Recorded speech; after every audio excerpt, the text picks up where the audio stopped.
ఒక వీడియోతో మీ ముందుకు రావడానికి దేవుడిచ్చిన అవకాశాన్ని బట్టి దేవునికి స్తోత్రాలు. Light of the world YouTube ఛానల్కు స్వాగతం. మరొక ప్రశ్న, ఈరోజు మంచి ప్రశ్న.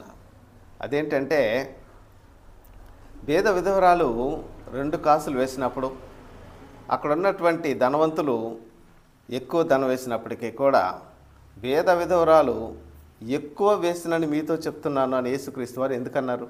పిల్లారు ఎందుకన్నారంటే, పేద విధవరాలు తనకున్నటువంటి 2 కాసులతో జీవనం చేయాల్సినటువంటి పరిస్థితి. ఆ జీవనం చేయాల్సినటువంటి ఆ 2 కాసుల్ని దేవునికి వేసింది.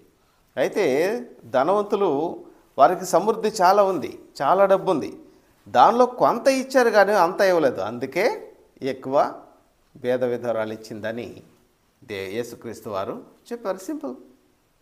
అర్థమైందా ప్రియులారా? మనం కూడా దేవునికి ఇవ్వాల్సి వచ్చినప్పుడు ఆ పేద విధవరాలు వలె దేవునికి మనము అవసరం వచ్చినప్పుడు మనము మన సమృద్ధిలో నుండి ఇమ్మని దేవుడు చెప్తున్నాడు, మంచిదే. కానీ ఆ పేద విధవరాలు ఎందుకు గొప్ప అన్నాడంటే తన జీవనం అంతా వేసింది. మన జీవనం అంతా వేయగలమా? ఆలోచించండి. దేవునికి ఇవ్వాల్సి వచ్చినప్పుడు సమృద్ధిగా ఎక్కువ శాతం దేవునికి ఇవ్వగలిగితే మనం దీవించబడతాం. ఇప్పటికి చూసారా, ఆ పేద విధవరాలు చరిత్రలో నిలిచిపోయింది.